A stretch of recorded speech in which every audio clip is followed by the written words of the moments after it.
পাবেন না। আপনি যদি স্কুলে পড়ান, যদি আপনার সন্তান থেকে ভালো আশা করেন, হ্যাঁ আলহামদুলিল্লাহ স্কুলে সব স্কুলে এরকম না, বেশিরভাগ স্কুলের পড়ালেখা অনেক ভালো, কিন্তু এখনকার স্কুলের সিলেবাস আপনারা শুনলে আশ্চর্য হয়ে যাবেন। ব্যাংকের দাগ শিখানো হয়, কিসের দাগ? ব্যাংকের দাগ শিখানো হয়। স্কুলে এখন কিভাবে ডিম বাজি করতে এটা শিখায়, স্কুলে আলু কিভাবে বাজি করতে এগুলো শিখায়। বেশিরভাগ স্কুল না, শিক্ষা সিলেবাস বর্তমানে হ্যাঁ জানেন না একদম ধ্বংসের পথে। এটা আপনাদেরকে সতর্ক হওয়ার জন্য বলতেছি। এজন্য আপনারা যদি মাদ্রাসায় সন্তানদেরকে শুরুতেই পড়ান, তারপরে ছেলে কলেজ ভার্সিটি যে জায়গায় পড়ুক না কেন, আশা করি আপনি সন্তান আপনাকে বৃদ্ধাশ্রমে নিবে না। কই নিবে না ভাই? বৃদ্ধাশ্রমে নিবে না। বলে সন্তান আমার কথা শুনে না, বলে সন্তান আমাকে খানা দেয় না, বলে সন্তান আমার কামাই করে আমাকে টাকা পয়সা দেয় না। আপনি সন্তান হক আদায় করতে হবে।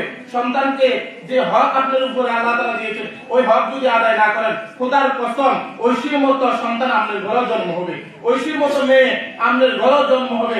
যে ঐশী বাপ মার নাস্তার টাকার জন্য বডি দাও আনি ঐশী মা বাপকে জবাই করে দিয়েছে। তার দুনিয়ার লাইনে শিক্ষার কোনো কমতি ছিল না, সে কলেজ ভার্সিটি পড়ুয়া মেয়ে ছিল, কিন্তু তার শিক্ষা তার মা বাপকে হত্যা করার দিকে নিয়ে নিয়েছে। আর আপনার ছেলেকে কমসে কম নুরানি মাদ্রাসায় হেফজও যদি পড়ান, আশা করি খোদার কসম আপনার জানাজার নামাজের পাশে, জানাজার নামাজের সামনে দাঁড়িয়ে এই সন্তান আপনার জানাজার নামাজ দিতে পারবে। এই সন্তান আপনার জন্য সেজদায় দোয়া করতে পারবে। এই সন্তান আপনার জন্য তাহাজ্জুদের পরে দোয়া করতে পারবে। সন্তানের কাছে মা বাপ এগুলোই পাওয়া, এগুলো যে মা বাপ সন্তানকে দিন শিখায়, খোদার কসম আল্লাহর কাছে সবচেয়ে বড় উপহার, সবচেয়ে বড় দামি জিনিস যে মা বাপ সন্তানকে দিন শিখায়, এটাই বলেন না সুবহানাল্লাহ।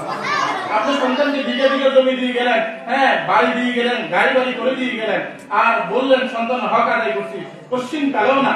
আপনি সন্তানকে যদি দিন শিখাই যান, খোদার কসম এই সন্তানকে আপনি আল্লাহর খুশির একটা বড় একটা উপহার দিয়ে গিয়েছেন। বলেন না সুবহানাল্লাহ। এজন্য আমরা সন্তানকে দিন শিখাবো তো ইনশাআল্লাহ, আমরা সন্তানকে দিন শিখাবো তো ইনশাআল্লাহ।